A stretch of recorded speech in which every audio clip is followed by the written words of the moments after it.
ಸ್ನೇಹಿತರೆ ನಮಸ್ಕಾರ. ಸನಾತನ ಧರ್ಮ ಉವಾಚ ಯೂಟ್ಯೂಬ್ ಚಾನಲ್ಗೆ ಸುಸ್ವಾಗತ.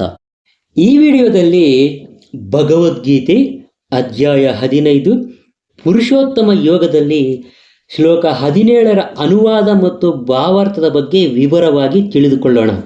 ಶ್ಲೋಕ 17. ಉತ್ತಮಃ ಪುರುಷಸ್ತ್ವನ್ಯಃ ಪರಮಾತ್ಮೇತ್ಯುದಾಹೃತಃ ಯೋ ಲೋಕತ್ರಯಮಾವಿಶ್ಯ ಬಿಭರ್ತ್ಯವ್ಯಯ ಈಶ್ವರಃ. ಈ ಶ್ಲೋಕದ ಅನುವಾದ: ಇವರಿಬ್ಬರಲ್ಲದೆ ಅತ್ಯುತ್ತಮ ಜೀವಂತ ವ್ಯಕ್ತಿಯಾದ ಪರಮಾತ್ಮನು ಸ್ವತಃ ಅವಿನಾಶಿಯಾಗಿರುತ್ತಾನೆ. ಅವನು 3 ಜಗತ್ತುಗಳನ್ನು ಪ್ರವೇಶಿಸಿರುತ್ತಾನೆ ಮತ್ತು ಅವುಗಳನ್ನು ಪಾಲಿಸುತ್ತಿರುತ್ತಾನೆ. ಇದರ ಭಾವಾರ್ಥ: ಈ ಶ್ಲೋಕದ ಅರ್ಥವನ್ನು ಕಠ ಉಪನಿಷತ್ತಿನಲ್ಲಿ ಮತ್ತು ಶ್ವೇತಾಶ್ವತರ ಉಪನಿಷತ್ತಿನಲ್ಲಿ ಸೊಗಸಾಗಿ ವಿವರಿಸಲಾಗಿದೆ. ಅಸಂಖ್ಯಾತ ಜೀವಿಗಳಲ್ಲಿ ಕೆಲವರು ಬದ್ಧರಾಗಿರುತ್ತಾರೆ, ಇನ್ನು ಕೆಲವರು ಮುಕ್ತರಾಗಿರುತ್ತಾರೆ. ಇವರ ಮೇಲೆ ಪರಮಾತ್ಮನಾದ ಪರಮ ಪುರುಷನಿದ್ದಾನೆ. ಉಪನಿಷತ್ತಿನ ಪಂಕ್ತಿ ಇದು: ನಿತ್ಯೋ ನಿತ್ಯಾನಾಂ ಚೇತನಶ್ಚೇತನಾನಾಂ. ಇದರ ಭಾವಾರ್ಥ ಈ ರೀತಿ ಇದೆ: ಬದ್ಧರಾದ ಮತ್ತು ಮುಕ್ತರಾದ ಎಲ್ಲ ಜೀವಿಗಳಲ್ಲಿಯೂ ಒಬ್ಬ ಪರಮ ಜೀವಂತ ಪುರುಷನಿರುತ್ತಾನೆ. ಅವನು ದೇವೋತ್ತಮ ಪರಮ ಪುರುಷ. ಅವನು ಅವರನ್ನು ಪಾಲಿಸುತ್ತಾನೆ ಮತ್ತು ಅವರ ಬೇರೆ ಬೇರೆ ಕರ್ಮಗಳಿಗೆ ಅನುಗುಣವಾಗಿ ಭೋಗಕ್ಕೆ ಎಲ್ಲ ಅನುಕೂಲಗಳನ್ನು ಕೊಡುತ್ತಾನೆ. ಆ ದೇವೋತ್ತಮ ಪರಮ ಪುರುಷನು ಪ್ರತಿಯೊಬ್ಬರ ಹೃದಯದಲ್ಲಿಯೂ ಪರಮಾತ್ಮನಾಗಿ ಇರುತ್ತಾನೆ. ಅವನನ್ನು ಅರ್ಥ ಮಾಡಿಕೊಳ್ಳಬಲ್ಲ ವಿವೇಕಿಯು ಪರಿಪೂರ್ಣ ಶಾಂತಿಯನ್ನು ಪಡೆಯಲು ಅರ್ಹನಾಗಿರುತ್ತಾನೆ. ಇತರರು ಅರ್ಹರಾಗಿರುವುದಿಲ್ಲ. ಶ್ಲೋಕ 18.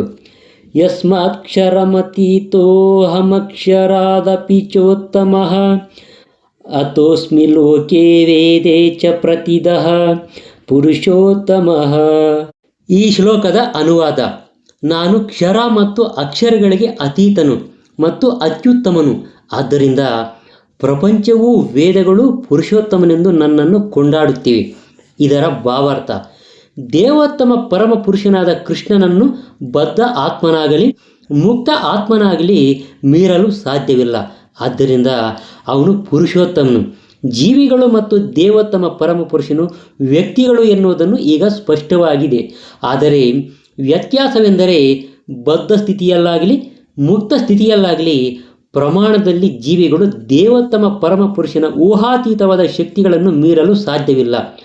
ಪರಮಪ್ರಭು ಜೀವಿಗಳು ಒಂದೇ ಮಟ್ಟದವರು ಅಥವಾ ಎಲ್ಲ ರೀತಿಯಲ್ಲಿಯೂ ಕೂಡ ಸಮಾನರು ಎಂದು ಯೋಚಿಸುವುದು ತಪ್ಪಾಗುತ್ತದೆ. ಅವರ ವ್ಯಕ್ತಿತ್ವಗಳಲ್ಲಿ ಮೇಲು ಕೀಲುಗಳ ಪ್ರಶ್ನೆ ಇದೆ. ಉತ್ತಮ ಎನ್ನುವ ಪದವು ಬಹು ಅರ್ಥವತ್ತಾದದ್ದು. ದೇವೋತ್ತಮ ಪರಮ ಪುರುಷನನ್ನು ಯಾರೂ ಮೀರಿಸಲು ಸಾಧ್ಯವಿಲ್ಲ. ಲೋಕೆ ಎನ್ನುವ ಪದಕ್ಕೆ ಪೌರುಷ, ಆಗಮದಲ್ಲಿ ಸ್ಮೃತಿ, ಧರ್ಮ ಗ್ರಂಥಗಳು ಎಂದರ್ಥ.